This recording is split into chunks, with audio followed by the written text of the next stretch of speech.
After match, John, 3-1 still in Albion.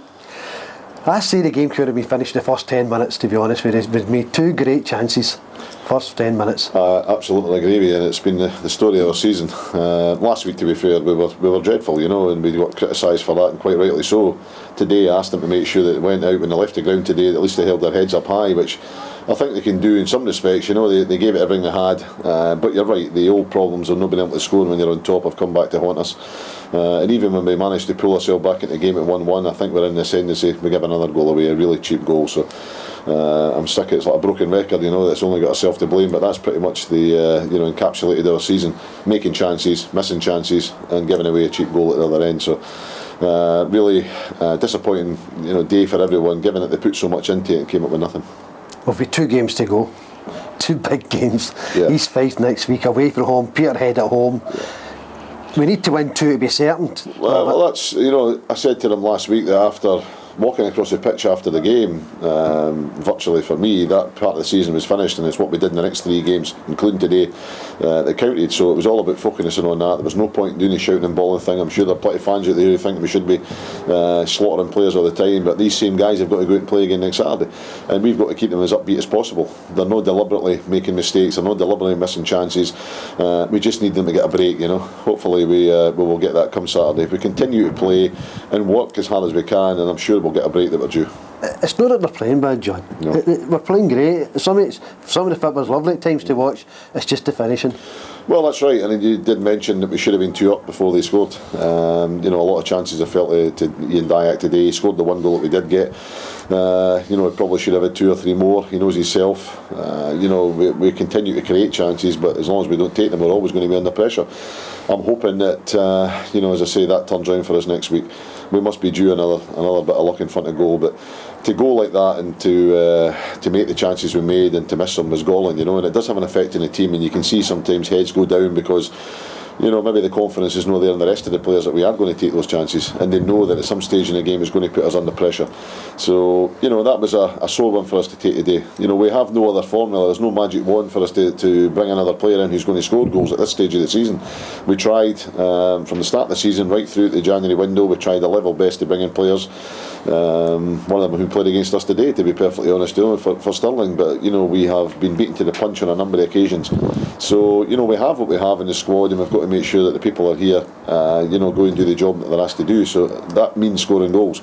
We feel that we're defended fairly well today. It sounds strange, we've lost 3 goals, but normally we're quite reliable, and it's the other end where we really are concerned, and we have to try and sort that out.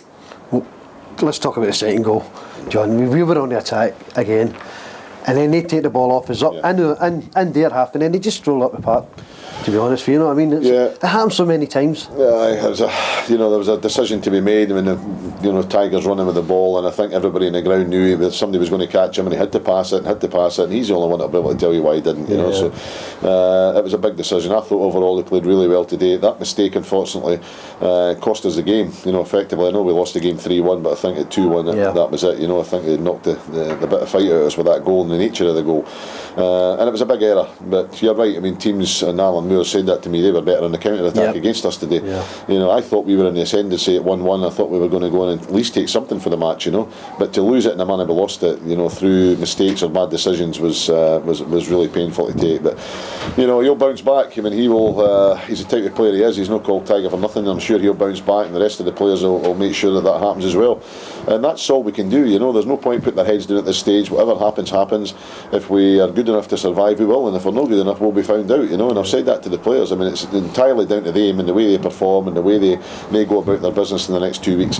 I don't think we've got anything to be scared about going into these 2 games. I think we're more than capable of beating both teams that we're going to play, but it all will boil down to can we create the chances and can we take them on the day. It's gone to the wire, John. It's got to go to the last game of the season, whatever happens now. You know what I mean? Well, I think if you come up or if anybody had thought it was going to be a lot easier than that, then had been mistaken. I think I was maybe the only one that my glass was half empty all season, because I knew coming up we brought a lot of players up for the 3rd division who were given an opportunity to go and play in the 2nd, and it's a tough one for them. And there was always going to be spells where there was going going to be things going wrong for us. You know, we were never going to have an easy ride, and that's the way it's went. We would have preferred it to be done and dusted, and it should have been with the chances that we created in games, but it isn't. And the stark reality is that we've got 2 games to make sure that we save ourselves for the playoffs. So we're in it with these 5, we're in it with Arbroath. All the managers of these clubs are thinking exactly the same things.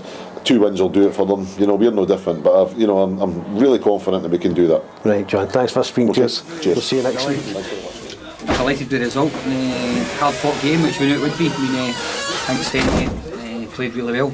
We managed to do what we did during the week against Brecon, where we just kept battling away, and we know that the 2 strikers will go up there, they're a pace for anybody, and we managed to get the wee break. It's not often that goes for Syke gets goals for us, but when he does get them, the important ones. I think the last one he got was at Morton and a couple of years back, and it kept me in a job. So delighted. He's playing the captain's part today.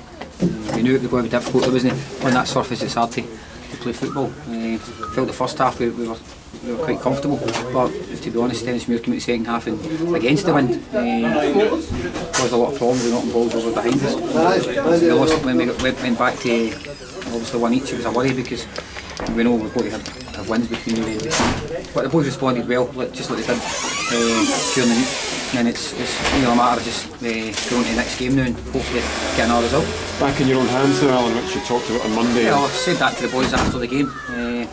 It's a big ask for them, but we've got a lot of games in a short period of time. But when you put it in your own hands, hopefully it'll give them that wee bit extra. They look as if they've got a bit of belief again. And I think the game against Brecon during the week gave them that, and obviously coming back from 1 each year and then scoring a couple of goals is a big boost for us. So we've got boys there obviously that made a wee bit to rearrange the team a couple of times. Did Brian get hurt in warm-up?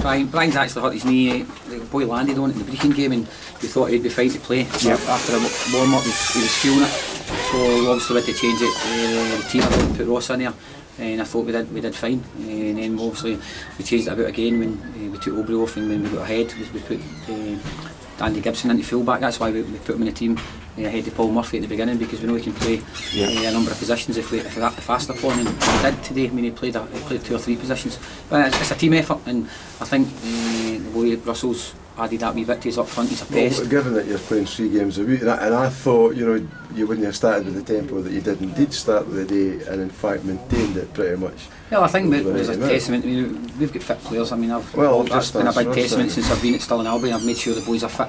Because if you want to, in my career, it was. I think I did well because I was fit, and I made sure that I was still be fitter than the guy I played against. So if you get ability, then it can help you in a game, and I think we showed that towards the end as well. I mean, our fitness levels, getting the second goal obviously lifts it, because you can get that extra yard. You run an extra yard when you get the second. From that point of view, I thought you'd have told them that Allo were a goal doing a man doing it. No, we never told them that at all. To be honest, that's the generator. That just generates anxiety, to be honest, because all they do is think about when they're on the pitch. If we'd have went 1 each, then you get negative thoughts in their head if there's no result, because you start thinking, well, that's us dropped another 2 points. So that's. I'm really saying it because of the energy levels and the. At the end of the day, we've told the boys that it doesn't matter what Allo does. It doesn't matter what scope Allo do. We've got to win our games. It mattered today, obviously, because if they win, then obviously it's still in your hands. But it doesn't matter now. We've got to concentrate on our 4 games. I mean, Allo had 3 games to win the league. They've dropped points today. We've got 4 games to win the league. But I still think there'll be twists and turns between now and the end of the season. We've just got to maintain the performance we've got. It's going to be difficult because we've got a lot of games in a short period of time. But the boys know that if they can win 4 games, they're going to get a medal at the end of it. It's important to them. But we've got a hard game against Clyde during the week. I went to watch them last week, and very impressed with them against Alloa. To be honest, they should have beat Alloa, and very impressed against them against Barton, and pulled out a great result today. So we know just because they're the bottom of the league, it doesn't mean it's going to be easy, because I think they're playing with a wee bit of freshness, and there's no pressure on them anymore. Well, last 3 games. At the end of the day, if you want to win this league, you've got to beat teams at the bottom of the league. If you don't, then you don't deserve to win it. Simple as that. Alan, I take it you knew the Alloa score. Thanks a lot.